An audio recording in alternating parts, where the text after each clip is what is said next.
Let's bring our first speaker up. Let's give a massive round of applause to Anita Modi. Hello, my mastermind family. Hello. So we don't often appreciate how far we come, and I would like to do today exactly that. I grew up in a tiny village in Hungary. And I've always been very ambitious. I was the first person of my extended family who went to university. I've graduated as an architect. Never worked as an architect, but I've graduated and then moved to the capital city. And without knowing anyone, and started my first job as a quantity surveyor, and made some friends. So everything looked fine, but the future still wasn't as shiny as I hoped it to be. So in 2012, I've decided to move to the UK without speaking the language and only with 2 suitcases. And with 2 fellow Hungarians' help, I started to work in a hotel as a cleaner. That lasted 1.5 years whilst I picked up the language and then started to send my CVs to every possible agency to get back to quantity surveying, literally begging at my first interviews to give me just one chance. And I've got my first job, and still £7 per hour was the pay, but I was very happy, and I knew that nothing could stop me from there.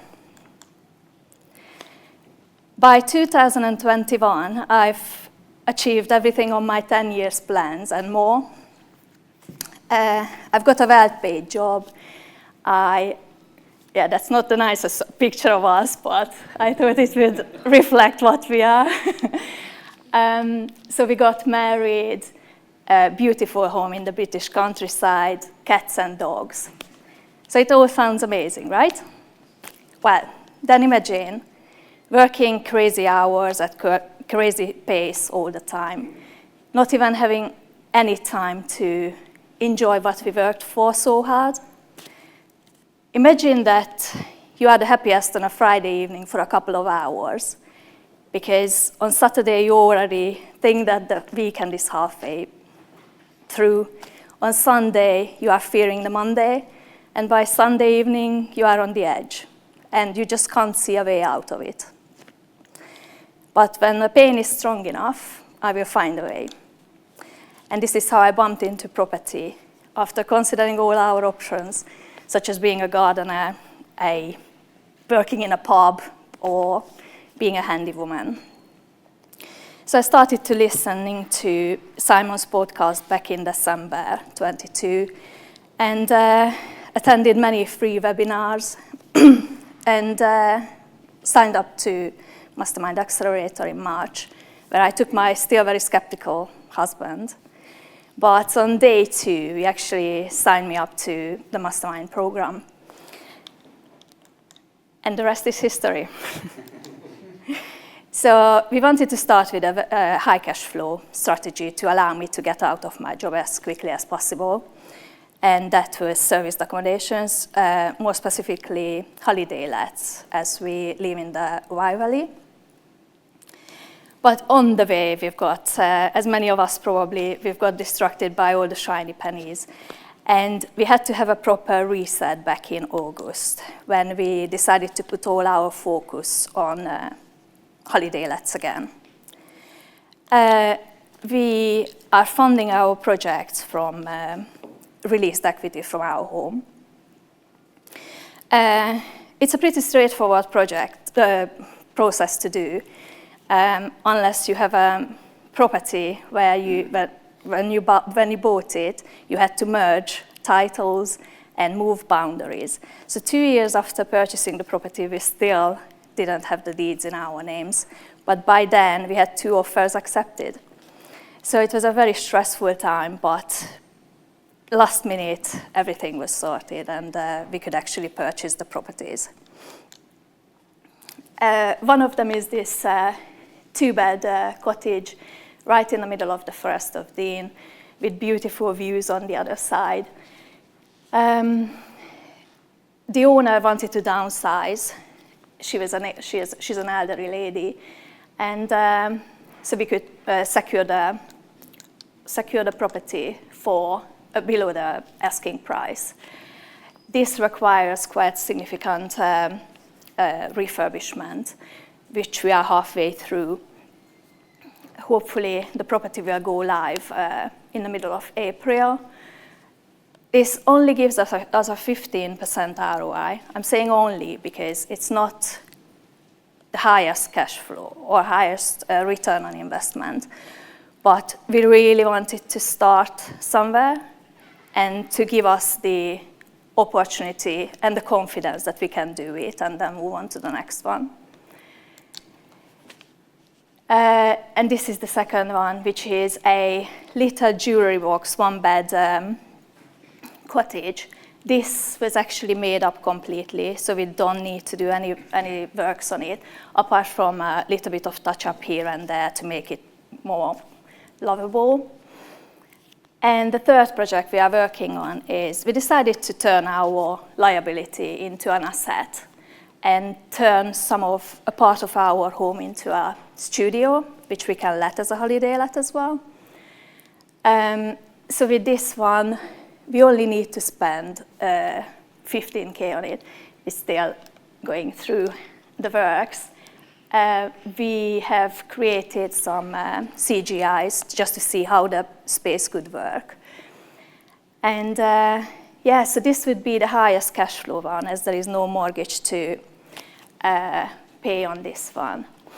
And our future deal, hopefully, this 8 flat in a block. We've put an offer in last May, and then the property was straight away. They stopped the property from sales and marketing for the duration of the probate, which it had to go through. Now they brought it back, and the final offers are due by end of the month. Asking price is 360. Refurb is estimated at 200K with an estimated GDV at 760. So this would, if we put the mortgage on at 65% loan to value, we only needed to live in 66K, which with the net income would generate us a 31% ROI. So our numbers to date. Yeah, there is, I mean, case study number 3 is not showing the numbers as they should, as some of them don't apply. But we are very, very chuffed with this, and we recognize that we couldn't have done this without PIN Mastermind and Simon and the whole team and my Mastermind family. So our summary so far, it's 2 projects plus the one for the studio. Annual profit is almost 43K. I'm working part-time now, and to my husband's horror, I'm now singing on Sunday evenings, which is the biggest thing. What's next? We are not stopping here. This is just the beginning. We are now looking into commercial to residential conversions within the permitted development. We definitely want to stay in touch with everyone, or as many of you as still would like to be in touch. We are keep educating ourselves. We don't want to make expensive mistakes. We just started Property CEO. And yeah, just keep dreaming, going and achieving, and keep singing on the Sundays. My top tips to everyone: trust that you can. I struggled this one for quite a while, but once the first one is over the line, you just get the confidence, and somehow you can feel that nothing can stop you. So it's an amazing thing. Just trust and do it. educate yourself. As I said, don't make expensive mistakes. Surround yourself by people who motivate you. Whenever I fell down, you people just helped me back on my feet and give me the push what I needed. Step outside of your comfort zone. That's where the magic happens. I couldn't be more outside of it right now. And take action now. Life is just too short. Thank you very much. Hey, it's Simon here. I do hope you've just enjoyed that video on YouTube. I hope you took lots of notes, and more importantly, you're going to take action. And what I'd encourage you to do is click on the link in the description below the video. I've got some live online training that's very relevant to the video you've just watched. Come and register for that training. Join me live online, and you can actually get your questions answered live as part of that training. So take the opportunity to come and join me live online. Click on the link below and secure your spot before you miss the date. Take action right now. As ever, I encourage you to invest in knowledge, invest for skill. Enjoy the next video.